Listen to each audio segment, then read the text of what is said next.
A maternidade é uma travessia. Não importa o que escolhemos ou como somos convidadas a vivenciá-lo. Sempre há um encontro entre a vulnerabilidade, a esperança e o amor que insiste em nascer. Algumas mulheres chegam até aqui por estradas inesperadas, mas sempre carregadas de histórias de muita esperança, luta e paciência. Hoje, o Hub Materno abre espaço para falar de algo que ainda é carregado de muito silêncio, medo e preconceito: o processo da fertilização in vitro.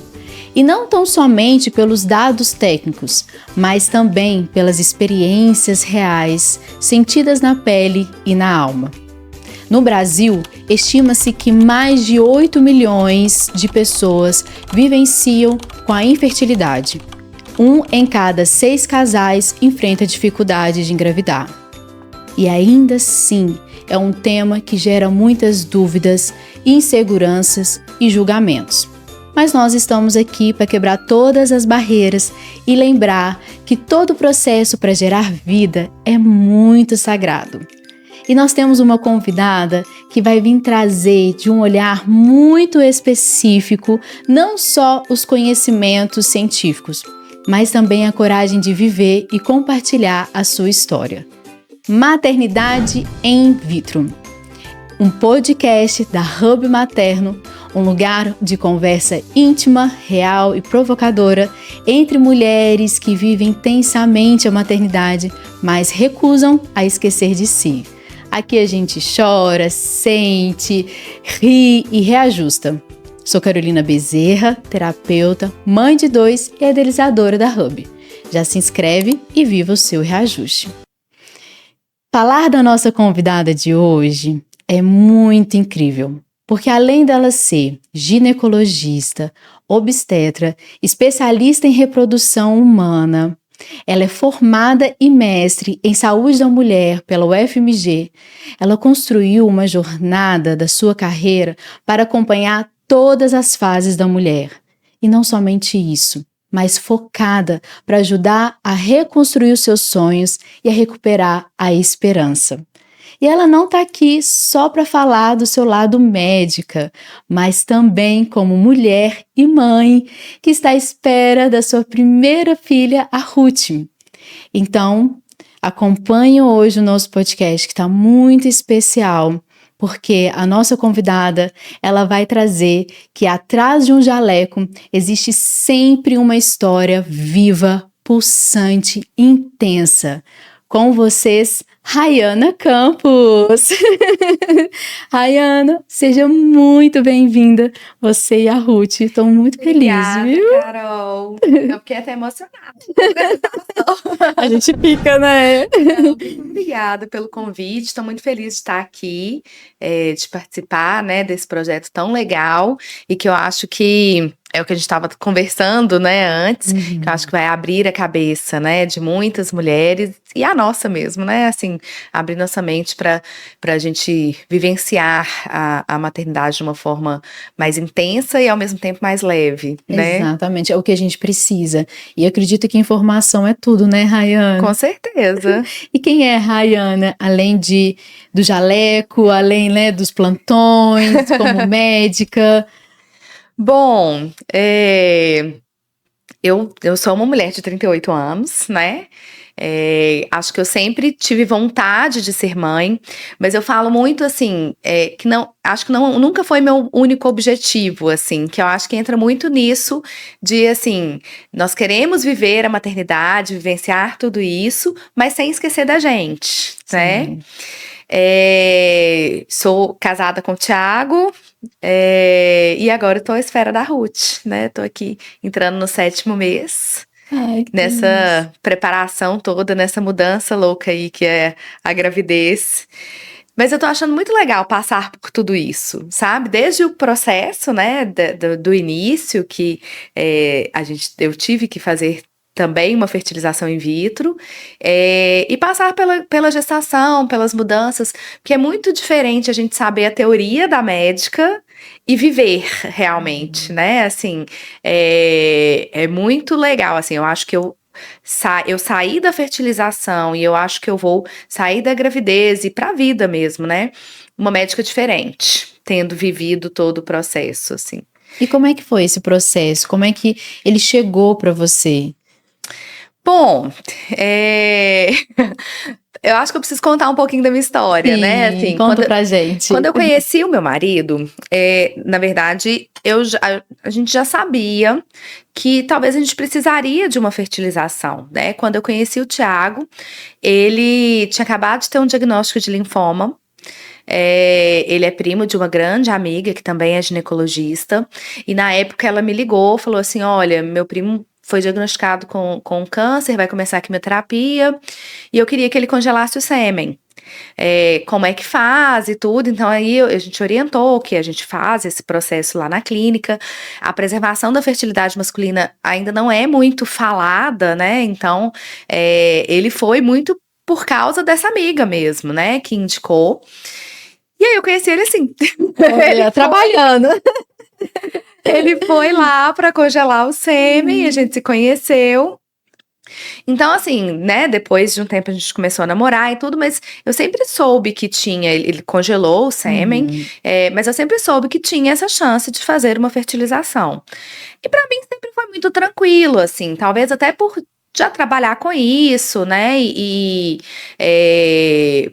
por saber todo o processo e tudo, eu falava, não, vai ser muito tranquilo. E aí, assim, o relacionamento começou a dar certo. Ele fez 6 meses de quimioterapia. E aí, quando ele acabou a químio, foi que a gente começou a namorar efetivamente. E aí, depois de um tempo, a gente ainda tava namorando e tudo. Eu falei assim: ó, vou congelar meus óvulos, porque a gente tava programando de casar, eu não queria engravidar naquele momento. E a gente sabe que o relógio biológico da mulher não espera. Eu já tava com 34 anos. E aí, vou congelar os óvulos. E aí foi o meu primeiro baque, assim, como paciente, sabe? Assim, toda vez que a gente vai fazer a preservação da fertilidade, que a gente vai congelar os óvulos, a gente faz uma avaliação de como está a reserva do ovário, da quantidade de óvulos que a gente tem no ovário. E eu tinha bons exames, né? Então, assim, meus exames mostravam que eu tinha uma boa reserva, mas quando a gente começou os remédios para estimular, meus ovários não responderam bem. Então foi um primeiro baque que eu tive, assim, sabe? Que eu achei que eu ia ter um tanto de óvulo, e aí eu não tive uma quantidade tão grande assim como eu achava. Pra mim foi um processo psicologicamente muito ruim. Fisicamente eu não tive nada, Você sabe? não sentiu nada? Nada. Mas psicologicamente eu fiquei muito chateada, assim. E aí ser médica nesses casos é até ruim às vezes, porque Você eu sabe via que não tava indo bem. Teve um dia que eu tava super chateada, aí a minha amiga, que era minha médica, falava assim: calma. Eu falei: eu sei que não tá bem. não vai, tá bom. Porque você tem a informação, né? Você tá ali vendo. E aí eu fiz a primeira coleta, tive 6 óvulos, e aí resolvi fazer mais uma. A segunda já foi até um pouco mais tranquilo, porque eu acho que eu já esperava, assim. Eu acho que o grande problema pra mim foi a quebra de expectativa. Como eu tinha a primeira bons frustração. exames. Como eu tinha bons exames, eu tava esperando ter mais uma quantidade maior de óvulo. Na hora que eu vi que não tava indo do jeito que eu esperava, foi assim, uma quebra muito grande. Mas mesmo assim, sabe, quando eu vou falar hoje com as pacientes, eu falo assim: olha, pode ter vários efeitos colaterais, pode ter náusea, pode ter dor de cabeça. Geralmente é muito bem tolerado pelas mulheres, essa parte da indução da ovulação. E pode ter muita alteração de humor, que foi o que mais me incomodou. Porque realmente, assim, eu fiquei muito chorona, eu tava muito triste, assim, por não estar evoluindo como eu gostaria. E aí eu fiz mais uma coleta, tive 5 óvulos, e aí fiquei com 11. É o ideal, né? Assim, hoje quando eu falo com as pacientes, elas sempre perguntam: quantos óvulos eu tenho que congelar? Não é o que a gente fala que é o ideal, sabe? A gente fala que o ideal seria ter em torno de 15 a 20, assim, para uma mulher de 34, 35 anos. Pensando nas chances de sucesso de gravidez lá na frente. Porque vai variando de acordo com a idade? De acordo com a idade. Sim. Porque, assim, a gente tem 2 cenários, né? A nossa quantidade de óvulos vai caindo, porque a gente gente já nasce com todos que a gente tem para a vida inteira, e eles vão envelhecendo com a gente também. Então, além da quantidade ir caindo, a gente também tem perda de qualidade. E essa perda de qualidade a gente não consegue muito quantificar, então tá muito relacionada à idade. É igual assim, a gente vai tendo ruga, né? O óvulo também vai envelhecendo e vai perdendo qualidade. Então, quanto mais velha a mulher, eu preciso de mais óvulos para ter um embrião saudável. Então, por isso que a gente hoje fala para congelar, quem não tem previsão de engravidar, tentar congelar os óvulos o quanto antes. Porque aí a gente guarda essa qualidade do óvulo mais jovem também, sabe? Pra gerar até uma segurança ali pra mulher, né? Isso. Então, assim, não era a quantidade ideal, mas eu não estava disposta psicologicamente a fazer outra coleta. Então, eu falei, não, 11 tá bom, é isso aí, beleza. E aí foi passando o tempo e aí a gente casou, e aí a gente não queria ainda engravidar naquele momento, eu já tava com 36, e aí eu parei pra pensar, aí entrou a médica, né? Eu falei assim, gente, eu não tive uma boa quantidade de óvulos com 34, 35, que a minha segunda coleta eu já tava com 35. Se eu ficar esperando, vai que lá na frente, na hora que a gente for fazer, eu não dá certo com esses 11 que eu tenho que coletar de novo, vai ser pior ainda. Então, isso foi começando a me dar uma super ansiedade. E aí, a gente decidiu, eu conversei com a minha médica, né, que é minha amiga também, e aí a gente decidiu fertilizar. Então, em outubro de 2023, a gente resolveu fazer os embriões. Por quê? A nossa ideia era, né? Se não tiver bons embriões, eu vou coletar de novo, porque eu não tinha opção. Sim. Se tiver bons embriões, aí a gente espera e planeja ali quando que vai colocar no útero. E o que seria fazer os embriões, igual para quem tá nos assistindo, assim? Como eu já tinha tudo congelado, né? Assim, o Thiago já tinha congelado o sêmen e eu já tinha congelado os óvulos, então a gente só descongelou. Ah, sim. Então, na verdade, descongelou os óvulos que eu tinha, descongelou o sêmen que o Thiago tinha guardado e aí injetou o espermatozoide direto dentro do óvulo. Então, faz a fertilização in vitro mesmo, né? Que legal. Assim, a gente tem um profissional que é o embriologista, que ele pega o espermatozoide e injeta direto lá dentro do óvulo. E aí, por que a gente precisa, às vezes, de uma quantidade grande de óvulos, né? Porque às vezes eu falo assim, eu tinha 11, o povo fala, nossa, mas 11 é muito. Porque a gente vai tendo perdas. Então, assim, existe uma coisa que a gente fala que é o funil da FIV, o funil da fertilização in vitro. Que mesmo a gente injetando o espermatozoide direto dentro do óvulo, nem todos vão efetivamente virar embrião. Então, eu tinha 11, eu lembro que desses 11, 9 viraram embrião. E aí, só que a gente acompanha esses embriões, deixa eles desenvolvendo lá na estufa e acompanha esse desenvolvimento até estar num estágio ou de colocar no útero. No nosso caso, a gente fez uma biópsia para fazer a análise genética desses embriões para guardar, porque a gente também queria ter essa segurança, porque vai que eu tinha embriões, mas que eles não eram bons, e aí lá na frente, quando eu fosse colocar no útero, não ia dar certo de qualquer jeito. Então, desses 9, 3 chegaram no estágio que precisava, assim, para fazer a biópsia e para mandar, né, para análise genética, então, e pra gente poder congelar. Então, a gente tem uma perda grande, né, de 11 foram 3. E essa perda tem um tempo, assim, um lapso de duração? Tem. Quando a gente faz a injeção, né, do espermatozoide dentro do óvulo, a gente faz essa injeção e coloca na estufa. E aí, deixa lá. No dia seguinte, as embriologistas conferem quais que viraram efetivamente embrião. Então, elas conferem a fertilização mesmo. Então, isso é um dia depois. E aí, a gente vai seguindo esses embriões. Para fazer a análise genética, que é o que eu queria fazer, eles chegam num estágio que a gente chama de blastocisto, que é um estágio do desenvolvimento embrionário mesmo. E ele chega nesse estágio entre 5 a 7 dias depois da fertilização. Olha, é o mesmo tempo também da É o mesmo tempo natural? natural. Olha. Que é o momento na natural da nidação. É o momento que o embrião implanta dentro do útero. Sim.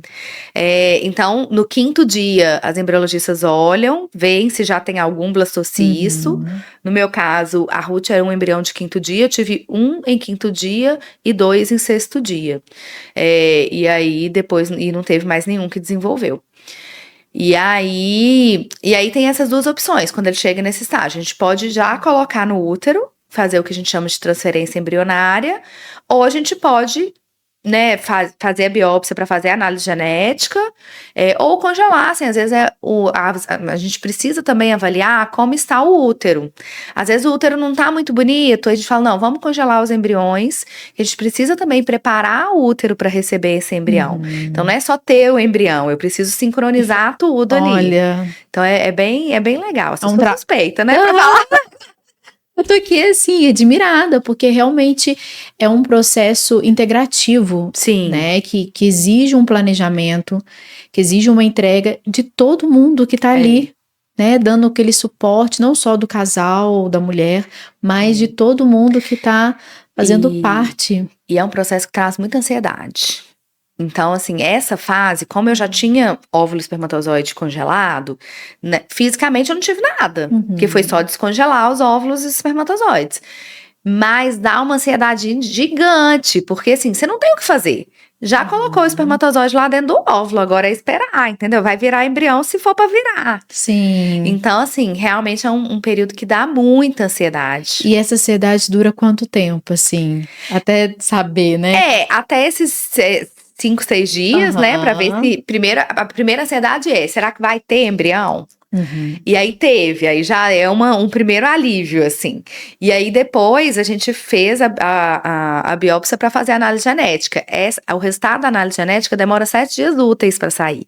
Nossa. Então é mais uma ansiedade aí de uns 10 dias. E como é que você lidou com esse processo da ansiedade, Rayane? Você teve...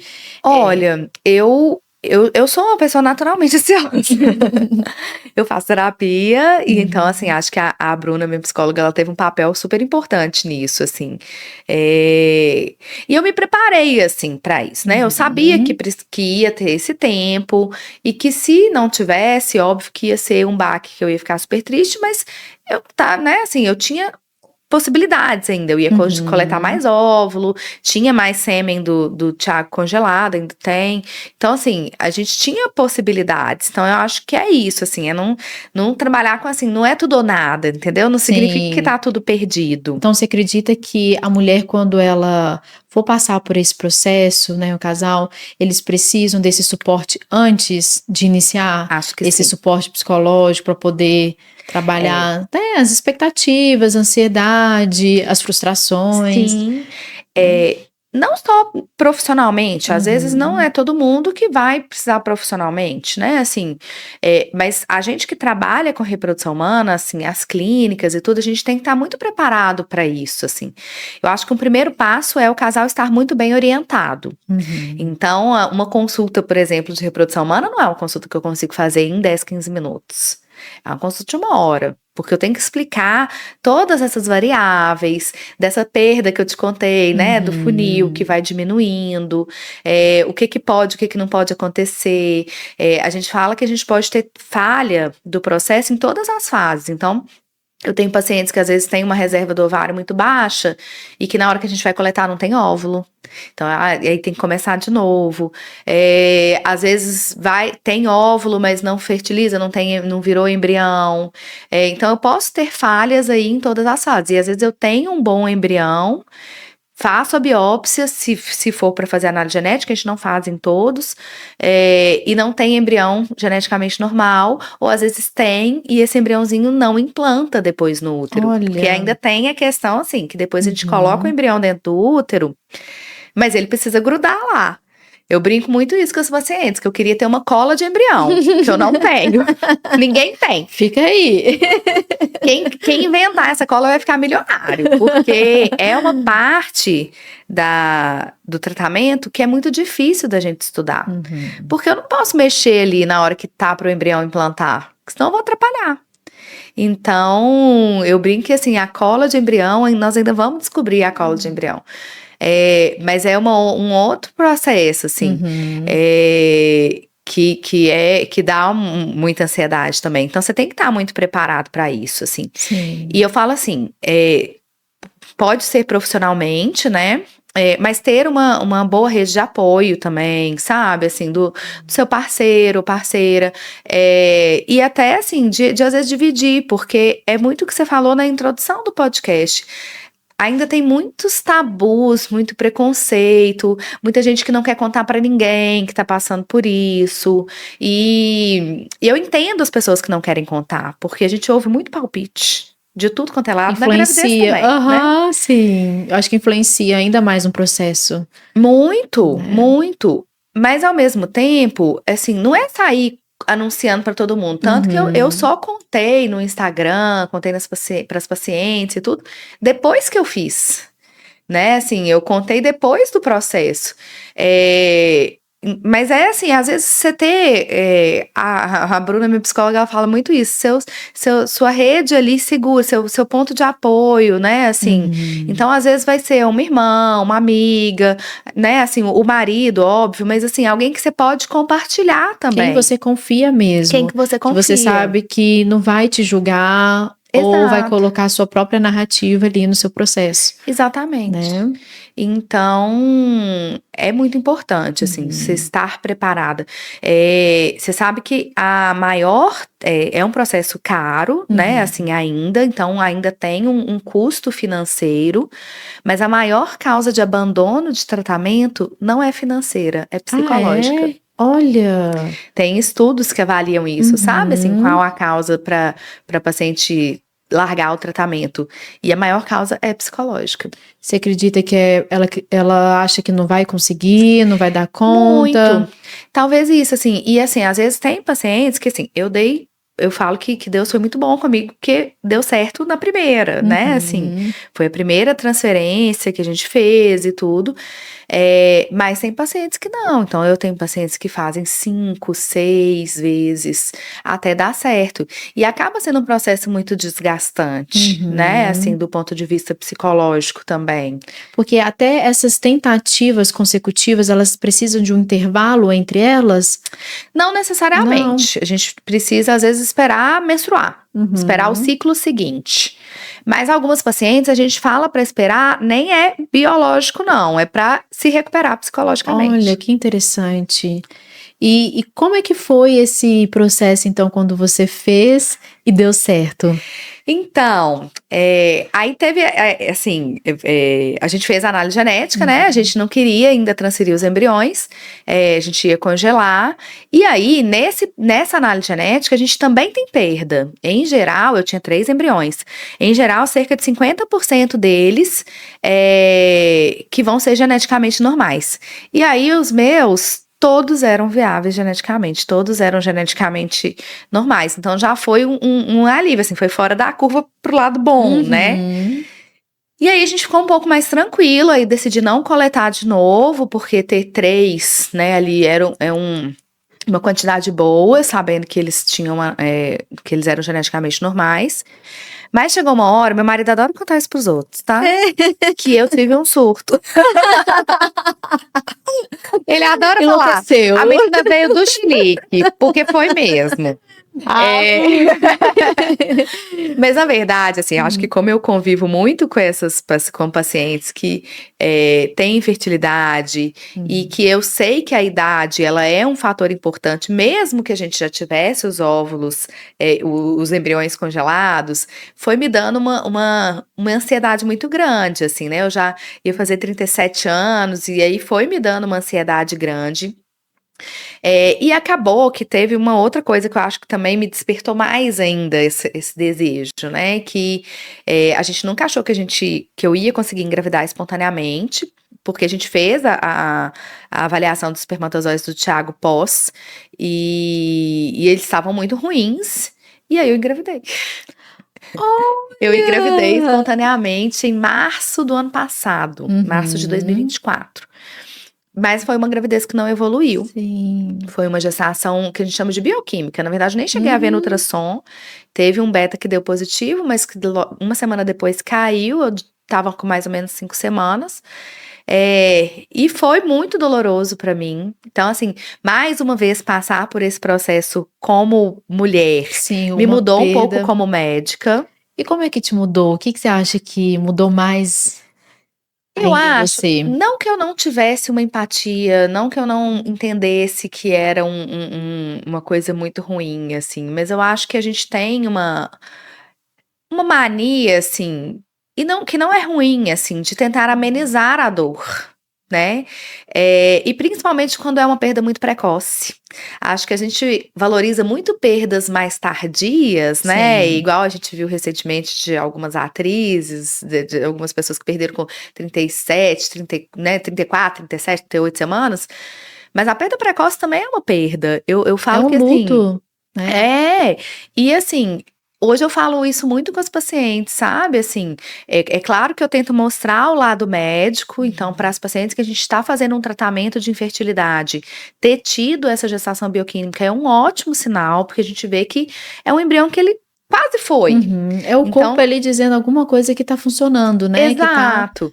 Então a gente tem o lado positivo disso, mas é uma gestação que não evoluiu. E a partir do momento que a gente faz o teste que dá positivo, gira uma chavinha na nossa cabeça, né, Carol? Assim, Sim, ali você já se vê como mãe. sim, eu já fazia planos, eu já tinha, né, Uhum. assim. E aí, quando realmente teve a perda, eu fiquei muito triste. Eu contei para algumas pessoas só realmente depois. Minha mãe ficou sabendo só depois, que eu já estava melhor. E aí eu acho que o que mais mudou foi isso, assim, foi. Hoje eu converso de um jeito diferente com a paciente, assim, olha, vive o luto mesmo, é muito ruim, Uhum. né? Assim, é uma expectativa muito grande, principalmente para quem tá tentando engravidar há muito tempo. Na hora que vê o positivo ali, já fala assim: nossa, Deu certo. deu certo. E Uhum. então, eu acho que mudou principalmente nisso, assim. Mas nesse momento, a gente sentou e reconversou, assim. E eu acho que ali me abriu uma vontade maior, assim, De ser sabe? De, mãe. de, de querer engravidar o Uhum. quanto antes. E aí a gente sentou, conversou, eu e o Thiago, e a gente não achava que isso ia acontecer, então a gente falou assim: olha, a gente sempre achou que ia ser a fertilização mesmo e pronto. Como aconteceu, então agora vamos tentar mais um tempo aí até a gente colocar o embrião. E aí, isso foi em março de 2024. E aí, no final do ano passado, a gente estava mudando, a gente tinha comprado apartamento, estava reformando, uma confusão. E aí eu virei pro Thiago e falei assim: eu quero colocar meu embrião em fevereiro. Até colocou data, E aí mês ele virou e e. falou assim: quê? Do Por isso que ele fala que foi o chilique. nada. Eu falei assim: não, porque eu não quero fazer 38 anos e não ter colocado o embrião. E eu realmente, ele falou assim: não, a menina já veio de um chilique. Eu falei: foi. De uma decisão, É. né? E aí, por que eu queria fevereiro? Na verdade, a gente tinha uma previsão de mudar, e ele tá assim: você tá ciente que a gente vai estar no auge da mudança? Eu falei: tô ciente. Mas depois de fevereiro, e eu faço aniversário em junho, e aí eu criei na minha cabeça que eu não queria colocar depois de 38 anos. Uhum. E aí eu falei: depois de fevereiro, a gente vai viajar em abril. Que eu celebrei o casamento da minha prima. Depois a gente vai viajar em maio, que a gente era padrinho de um outro casamento. Aí, junho já é meu aniversário, eu já faço 38 anos. Não, é fevereiro. Uhum. E aí ele falou: tá, tá bom. Vamos lá. Mas por isso que ele fala que a menina veio do Chile, porque foi mesmo, assim. E aí, a partir do momento, né, assim, então, que a gente decidiu, eu comecei a me preparar para isso. Então, assim, desde a coleta, na verdade, eu tentei melhorar a parte nutricional, eu fiz acupuntura, eu faço até hoje, assim, eu gosto também da Eu também gravidez, tá me gosto. ajudando super, tá, com as dores nas costas. É, então, comecei a me preparar aí para colocar o embriãozinho em fevereiro. E aí, essa preparação para colocar o embriãozinho no útero hoje, na verdade, a gente pode fazer com medicamento, mas a gente tem uma tendência hoje a acompanhar o ciclo natural. Então, a gente, principalmente para pacientes que menstruam todo mês, têm ciclos regulares, então a gente acompanha o ciclo natural. Então, no início eu não usava nada de remédio, acompanha quando eu tô para ovular. Aí começa, aí sim, uma progesterona, porque como o meu embrião é um blastocisto, né, de quinto dia, então a gente usa 5 dias da progesterona, que é realmente assim, é como se o embrião tivesse sido feito no dia que eu ovulei. Olha, Então a que gente legal. tenta sincronizar mesmo Uhum. com o que é o natural ali. E aí depois de 5 dias de progesterona, a gente coloca o embriãozinho no útero. E aí foi muito bonitinho, assim, a gente chama da transferência embrionária, né? Tinha uma brincadeira que começou com os primos do meu marido, que como os embriões estavam congelados, eles falavam que se fosse menino, era o Sub-Zero do Mortal Kombat. E se fosse menina, era a Frozen. Olha. E aí, como a gente já tinha feito análise genética, a gente já sabia que o melhor embrião era menina. A gente não escolheu. A gente Mas não tem pode. Então, não não pode. No Brasil não pode escolher, né? Ah, tá. Mas a gente pode saber o sexo. Uhum. E aí, a gente transfere o melhor embrião. Os meus 2 melhores embriões são meninas. Então, a gente já Olha. sabia que tinha que ser. que seria uma menina, né? Aham. Assim, se desse certo ali de primeira, que seria uma menina. Então a gente falava, é a Frozen, vamos colocar, vamos descongelar a Frozen e tudo. Então, assim, eu fiz todo o tratamento na clínica que eu trabalho, e aí foi muito legal, porque as meninas enfeitaram o negócio inteiro de Frozen, tem até uma das fotos. Que a gente colocou, que elas colocaram Sim. as coisas da Frozen, foi super bonitinho, assim, foi super emocionante. Todo mundo abraçou também Todo o seu mundo. movimento, né? Todo Então, mundo, foi muito bonitinho. Nossa, eu chorei até, porque eu já sou chorona. E aí já fica E mais intensa essa parte, né? Também. demais. Porque, igual quando você comentou da perda e tudo, a gente até fala muito aqui no podcast que no momento em que a gente decide ser mãe, a gente já é mãe, Sim. né? Esse lugar de tentante, mesmo que ele seja muito desafiador, angustiante, traz muita ansiedade, às vezes nesse percurso, lutos silenciosos que a gente não compartilha com ninguém, a gente já é mãe, porque você já está conhecendo o amor ali de viver aquela esperança, aquela insistência às vezes, né? Tipo, vai dar certo. Sim. A mãe sempre acredita que vai dar certo, né? Sim. Então, você já era mãe antes mesmo do resultado, de saber que aquilo ali, né? Que a Ruth já estava vindo, que deu certo. Então, já fica emotiva assim. Nossa, eu chorei demais. E a gente usa progesterona, né? Eu falo que, gente, eu tenho uma reação mais intensa, assim, com a progesterona. Eu fico realmente muito emotiva, meio deprimida, meio sem energia, que é o primeiro trimestre da gravidez, né? Também que você tem uma progesterona muito alta. E aí depois, assim, depois que a gente coloca o embriãozinho no útero, depois de 9 dias, sendo esse embriãozinho de blastocisto, a gente faz o teste de gravidez. Aí são mais 9 dias que de você ansiedade. fica assim, super ansioso. Eu lembro que o dia de eu colher o teste de gravidez era uma quinta. E quinta é um dia que eu fico o dia inteiro no consultório. E aí eu falei assim, eu vou desmarcar minha agenda da tarde. Não vou dar conta. Porque aí o que foi meu raciocínio? Eu vou cedinho colher o sangue antes de eu ir pro consultório. Na hora do almoço já deve sair, porque eu já tô acostumada com as pacientes, né, que fazem de manhã cedinho, na hora do almoço sai o resultado. E aí eu falei assim, se der positivo, eu vou ficar super feliz, vou querer contar pros outros, contar pro meu marido, né, porque a gente tinha combinado que a gente não ia contar pra ninguém, até ver que tava tudo certo, o ultrassom bonitinho, coraçãozinho batendo e tudo. E aí eu falei, mas se der negativo, eu sabia que isso pra mim seria um baque também grande. Eu falei, eu não vou conseguir atender à tarde. E aí eu desmarquei o consultório da tarde, e aí eu falei, eu só vou abrir na hora que eu chegar em casa com meu marido. Só que aí nisso ele mandou uma mensagem que ele atrasou, que ele teve uma reunião que atrasou e tudo. Meu Deus. E aí eu falei, quer saber? Na hora que eu tava saindo da clínica, eu entrei no aplicativo do laboratório e vi que tinha saído. Eu falei, quer saber? Eu vou olhar. Aí eu olhei, vi que tinha dado positivo. Aí parei na farmácia, comprei um teste de gravidez pra fazer, pra ficar bonitinho. Comprei um sapatinho de criança, fiz uma caixinha, fiz uma cartinha, entreguei pra ele na hora que chegou. Aí foi super bonitinho, assim. Foi a celebração.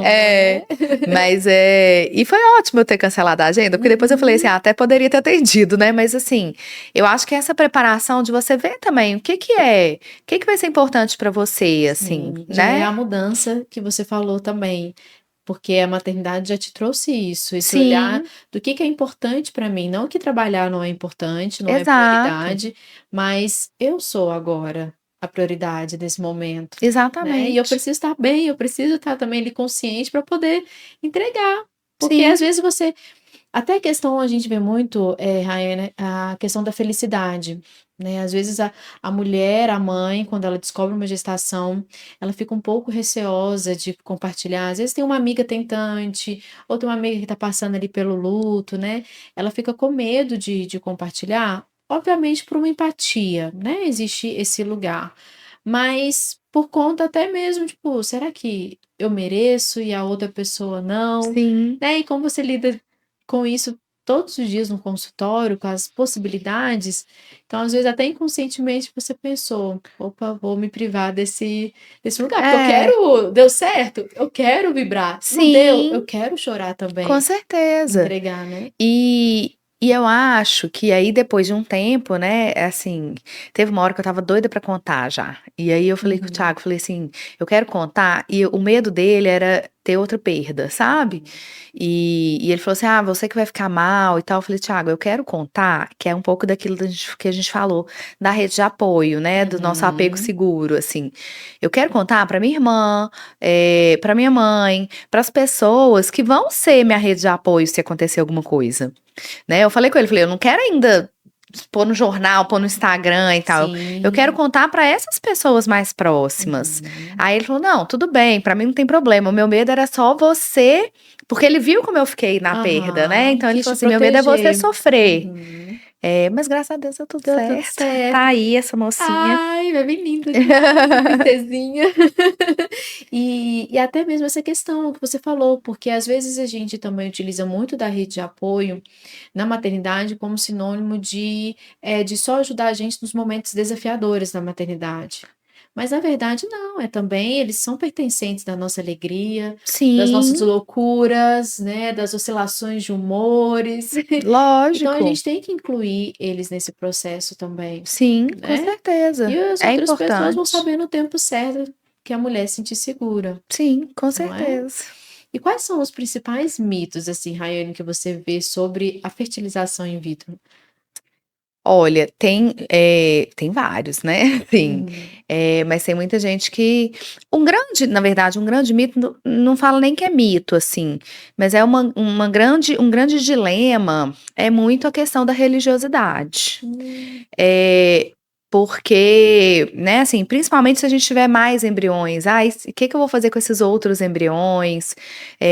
A partir de qual momento que começa a vida?", né, então tem muito essa questão, assim, sabe.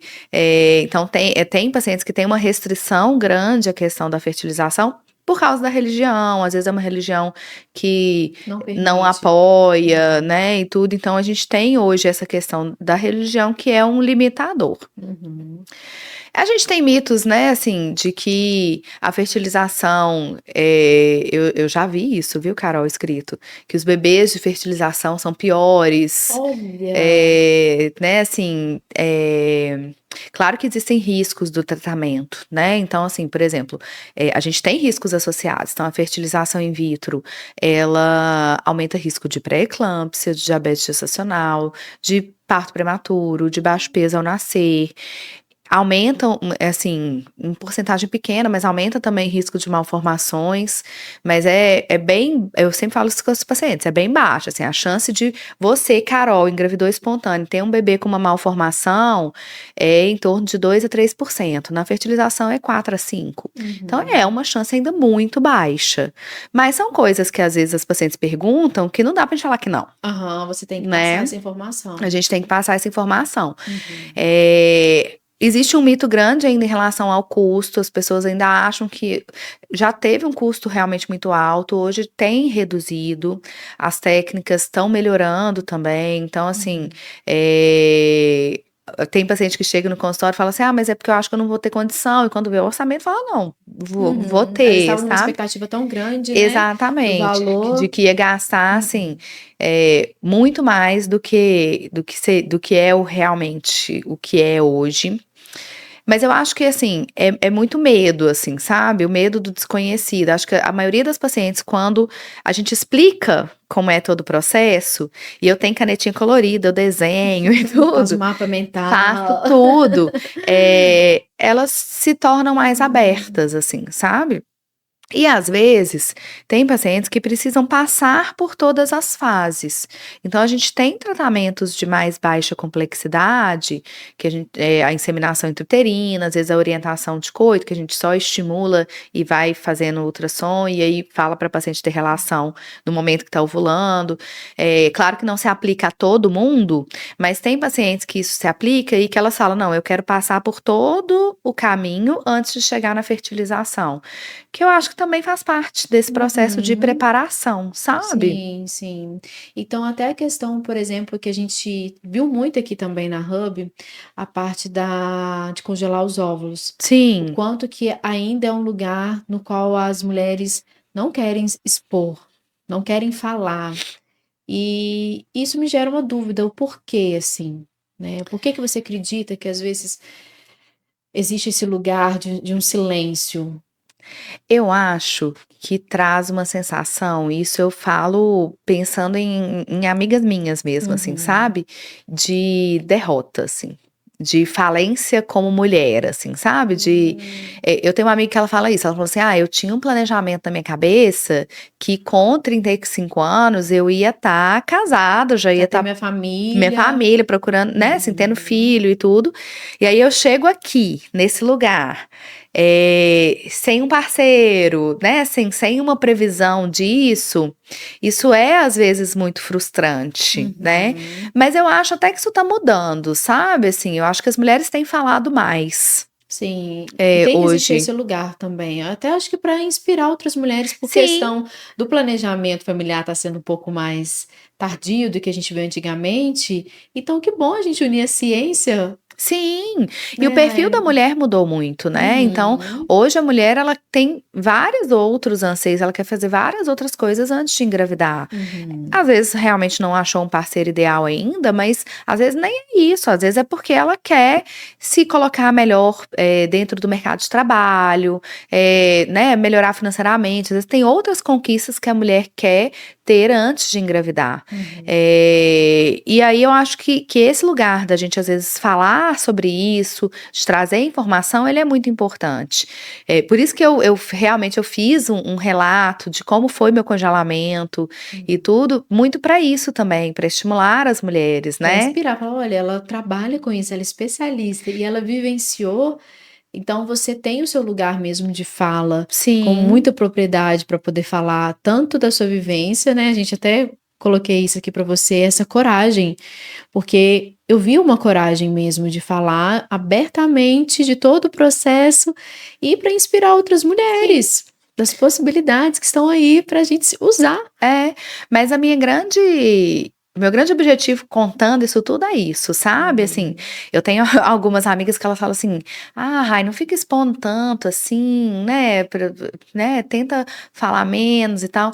E aí, na verdade, o bom é que meu marido tem a mesma opinião que eu. Ele fala: não, a gente tem que falar, porque as pessoas têm Uhum. que ver que não é esse bicho de sete cabeças, né? Até o Thiago mesmo, quando ele fala do câncer, sabe? Assim, Uhum. porque o câncer também é um tabu grande, né? Quando você Sim. fala, eu tive um câncer, e ele gosta de falar, olha, eu tive um linfoma, eu fiz um tratamento, minha fertilidade ficou prejudicada, e eu só congelei o sêmen porque a minha prima é ginecologista e me obrigou. E assim, porque Aham. realmente foi a minha amiga que falou com ele, que falou, olha, tem que congelar, Vamos porque lá. é uma coisa ainda pouco falada também, Igual você assim, comentou, é pouco falar também no universo no masculino. universo Se nas masculino. mulheres ainda existe essa preocupação, ou às vezes uma vergonha, né, a frustração, para os homens, então, isso é muito maior. Da Sim, capacidade de, não, às vezes, não dar conta sim, do exatamente. recado, como, né, é muito falado aí. Então assim, eu acredito, e em muito isso que você falou, assim, eu acho que eu compartilhar a minha história e eu como médica especialista, tem uma força muito grande de inspirar outras mulheres, dessas mulheres verem que elas têm outras possibilidades na vida, sabe? Assim, que eu tenho uma grande amiga que falava assim, não, eu não quero fazer nenhum tratamento. Eu falei com ela assim, poxa, mas por quê? Assim, é muito importante, eu falo isso com todos os pacientes também, com todos os casais que eu atendo, né? Porque esse atendimento é sempre do casal, assim, a infertilidade nunca é sozinha de uma pessoa, né? É do casal, posso ter fatores... Não, igual, por exemplo, a mulher que congelou o óvulo, ela decidiu ser mãe.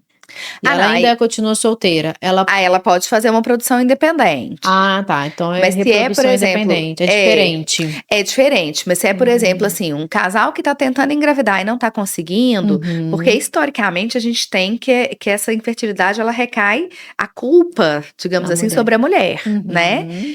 Mas hoje, se a gente pega até em números, cerca de 40% eu tenho causas femininas, 40% causas masculinas. E em 10% eu posso ter causas associadas, e em outros pacientes, às vezes, a gente faz exames e não acha um fator efetivo, que é o que a gente chama de infertilidade sem causa aparente. Mas se a gente for pensar, é 50-50, assim, né? Metade das causas podem ser masculinas, e às vezes a gente tem ainda esse preconceito. Sim. Então, eu sempre falo assim, quando eu atendo os casais com infertilidade, é muito importante saber os limites desse casal também. Então, quando essa minha amiga falou assim, não, mas eu quero muito engravidar, mas eu não quero fazer nenhum tratamento. Eu falei, tá, por quê? Porque é importante saber, eu tenho alguns casais, igual eu falei antes, né, que tem a questão da religião e que falam, eu não quero fazer uma fertilização in vitro. Ok, então a gente vai ver o que a gente pode fazer sem ser uma fertilização in vitro. Mas é importante entender o porquê disso, porque às vezes são esses mitos, esses tabus que a gente vai desfazendo, e aí às vezes no final, não, então agora eu posso fazer um tratamento, Sinto mais segura, e vai passando isso também pro companheiro, né, essa segurança. Exatamente. Então é importante, eu acho que esse papel, né, de falar sobre isso, de falar a minha história, e de não só falar a minha história, mas de difundir essa informação, é importante nesse sentido. E não torna menos mãe por conta disso. De jeito nenhum, né? Como a gente falou, todo o processo de gerar vida, ela é muito sagrada.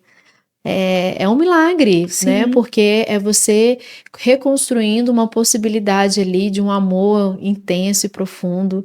Então, eu acredito que esse movimento é isso aí. E às vezes a nossa história de vida, ela sempre é transformada por meio de uma dor ali. Sim. Ela é uma ferramenta de expansão para muitas pessoas. Então, às vezes, Rayane está sendo inspirada, assim, por mulheres que às vezes nunca falou com você. Sim. Mas que por te ver, por ouvir, por te acompanhar, tá te admirando, e você tá abrindo portas, né, e possibilidades de um novo caminho. E eu fico feliz de ter essa possibilidade, sabe? De ser esse canal. Com certeza. E assim, Rayane, o que você acredita que, como mãe e como profissional, você precisa falar algo para as mulheres que estão vivendo esse processo, seja de informação, seja de um acolhimento, para que elas vivam da melhor maneira possível? Olha, eu acho que é realmente se preparar, assim, se preparar do ponto de vista psicológico, que é um pouco de tudo isso que eu falei, assim, né? Mas estar bem segura, né? Assim, ter a rede de apoio, saber tudo que vai acontecer, mas se preparar bem, assim, do ponto de vista psicológico, porque é um processo que pode ter, eu falo muito isso com os pacientes, não é uma linha reta. O caminho, ele pode ser muito tortuoso, mas o objetivo final, ele tem uma recompensa grande. Então, se preparar para essas tortuosidades aí do caminho é muito importante. E existe rede de apoio, assim, eu falo tanto em Belo Horizonte, em BH, para essas mulheres tentantes, para essas mães? Olha, existem alguns grupos, né, assim, que as pacientes me contam, né, assim, um grupo de tentantes. Eu criei um grupo. Ah, então conta pra gente. Então, isso era uma coisa que me incomodava um pouco, às vezes, assim, né? E aí eu criei o Clube da Tentante. O clube, ele é tanto para informação, então eu gravei várias aulas mesmo, falando sobre infertilidade, sobre o que pode acontecer durante o tratamento, então para melhorar essa parte da informação. E dentro do clube tem um grupo de apoio mesmo, de mulheres que estão passando por esse momento, para compartilhar mesmo, exatamente pelo que a gente falou, porque às vezes é um caminho muito solitário.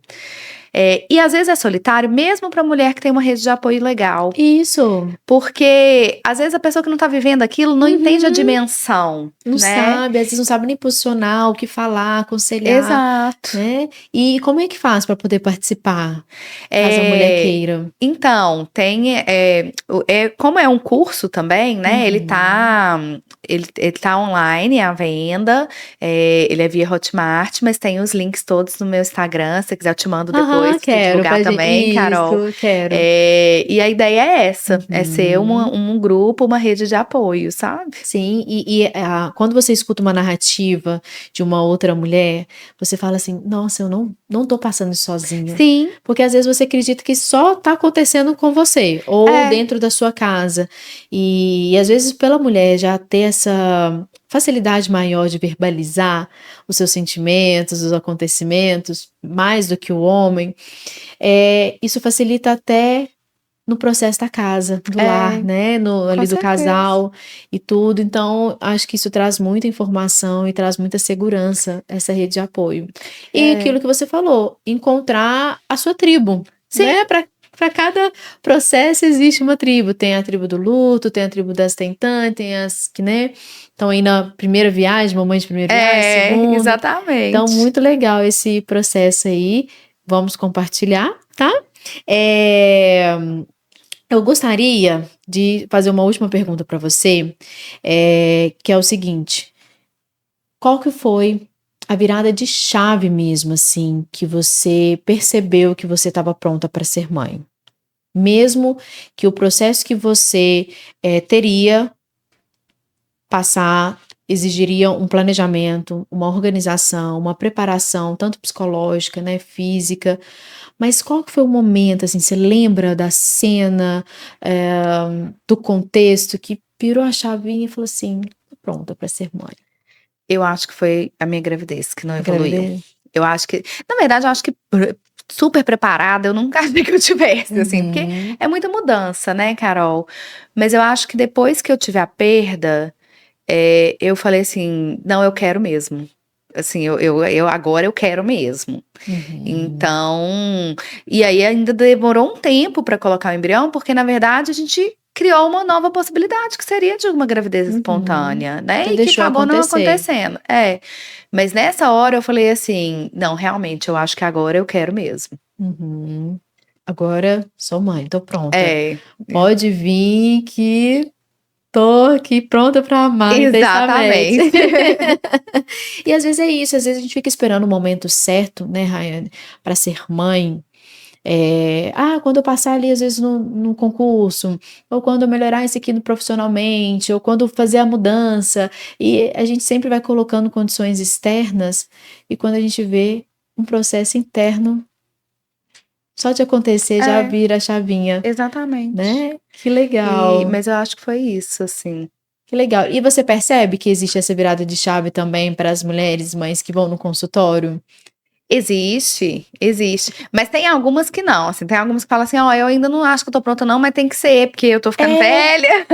Por conta da idade mesmo. Mas tem algumas que existe, assim. Que dá realmente um start, fala assim, não, agora é a hora. E quais são os planos futuros para Rayane, tanto como médica como mulher e mãe? Agora eu tô aqui, né, nessa espera da Ruth, preparando tudo para ela chegar. Eu falo que minha vida tá meio louca, assim, porque como, né, eu preciso ajeitar o consultório, preciso ajeitar as coisas para eu poder parar. Mas eu acho que o meu grande plano agora é esse, assim, é conseguir me organizar para eu conseguir também aproveitar esse momento da maternidade, conseguir me dedicar para ela. Eu tô tentando organizar meus horários, mesmo para depois que eu voltar da licença, para eu trabalhar um pouco menos, para eu conseguir curtir esses primeiros momentos dela aí.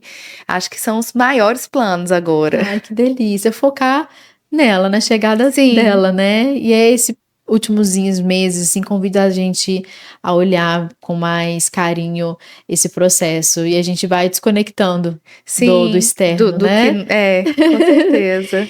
Rayane, a gente vai entrar agora no nosso quadro especial, que é Mães em Palavras. Então eu vou falar algumas palavras ou alguma frase e você vai completar com a primeira palavra que vier na sua mente, tá? Relacionada a você, relacionada a tudo que a gente conversou aqui também, tá bom? Maternidade é amor, medo, infertilidade, esperança, nascimento, ciência, fertilização, amor é cuidado, fé significa esperança, corpo não é número, paciência é primordial para a vida. E Ruth? Ruth é leveza, é beleza, é amor. Acho que é tudo isso. Os olhinhos das mamães. Fiquei emocionada. E futuro? Expectativa. E agora, pra gente complementar esse jogo de palavras, essas emoções, aqui dentro dessa caixinha tem algo muito especial, mas que ninguém que tá em casa sabe o que é. Eu gostaria muito que você abrisse e só você vai ver o que tá aqui dentro e você sentir o que você deseja falar para quem tá nos assistindo agora. Seja uma mensagem, seja uma palavra, do que você vê aqui dentro, tá? Por favor.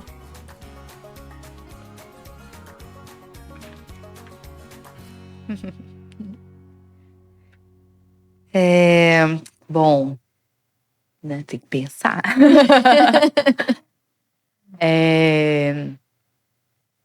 O que eu quero falar é que eu acho que a gente precisa saber, né, que a vida é uma constante mudança e que a gente precisa estar aberto a tudo que está por vir, estar preparado, mas principalmente estar aberto, porque a gente pode estar, né, receber bênçãos, receber alegrias, receber coisas que a gente nunca imaginou. Então, estar aberto para tudo aí que está por vir. Que linda, obrigada mesmo. E me dei uma dúvida aqui, por que você escolheu a reprodução humana? Porque eu sempre falei, assim, quando eu tava fazendo medicina, na verdade, eu escolhi ginecologia um pouco por isso. E aí, dentro da ginecologia, eu me apaixonei pela reprodução. Que eu queria uma especialidade de vida e não de morte. Uau! Então, quando eu tava, né, assim, quando eu passei pela faculdade e tudo, tem muito. Óbvio que todas são importantes, né? Mas eu, Rayana, eu me ligo muito, assim, eu me envolvo muito. Então, por exemplo, eu nunca faria uma oncologia, uma, né, assim, geriatria, neurologia, que são especialidades que a gente pega muitas doenças neurodegenerativas, doenças que realmente o câncer, infelizmente, né, que é uma doença que ainda tem uma taxa de óbito muito grande. E aí, quando eu fui para ginecologia e eu me apaixonei por esse caminho também, né? Porque a ginecologista, às vezes, ela vai ser ginecologista da mulher a vida inteira. Uhum. Então, a gente vai acompanhar ali a vida inteira. Então, eu me apaixonei por esse caminho. E é isso, assim, eu queria uma especialidade de vida. Olha, e isso tá conectado com algum momento, assim, da sua história, no qual você vivenciou uma perda ou algo assim, ou não? Acho que não. É pra acender essa luz em as mulheres e em todo mundo. Sim. Que linda, que linda. Olha, eu só tenho que agradecer muito mesmo por você compartilhar um tema tão sensível né? E como a gente falou, um tema ainda tão pouco falado, mas que está existindo um movimento aí de verbalização, de expressão e também de consciência entre as mulheres, as mamães, as famílias. E para você trazer também, você e a Ruth, essa energia tão boa, tão linda, e falar de uma forma tão natural, desmistificar mesmo, às vezes, esse tabu que nós temos, que eu acredito que é cultural também. Sim. Né? Você percebe isso, que existe uma cultura que engessa esse conhecimento? Com certeza. Eu fiquei muito feliz, né, de participar, de poder trazer essa história aqui também, né, que eu já falei que é um dos meus objetivos, levar a informação, levar essa história para inspirar realmente outras mulheres. Fiquei muito feliz com o convite, muito feliz com tudo que a gente viveu e que a gente conversou aqui hoje. E é só o início, né, Rayane? Com certeza. Só o início dessa troca, só o início aí que agora vem nos meninos, tem mais coisa pra gente compartilhar. Com certeza. E quer deixar algum recado? Quer compartilhar alguma coisa que você sente aí no coração? Acho que já falei, assim, tudo. É só realmente agradecer a oportunidade. E dizer também que eu tô aí à disposição para todas as mulheres aí do Hub Materno que quiserem também aprofundar essa discussão, conversar sobre infertilidade. Tô aí. Ótimo. E participar do seu grupo também. Com certeza. Obrigada, foi um prazer. Foi ótimo, Carol. Adorei. Eu também. E você que tá aí nos assistindo, obrigada por você acompanhar até o final, de sentirem um pouco mais desse universo que é um pouco falado, mas que vem cada vez mais ganhando força, representatividade. Então, muito obrigada. E como vocês já viram, se quiserem saber mais desse universo, conhecer um pouquinho mais, é só entrar na nossa comunidade e procurar a Rayane também nas suas redes sociais. E a gente continua a nossa jornada até o próximo episódio. Até mais e obrigada. Obrigada. Adorei!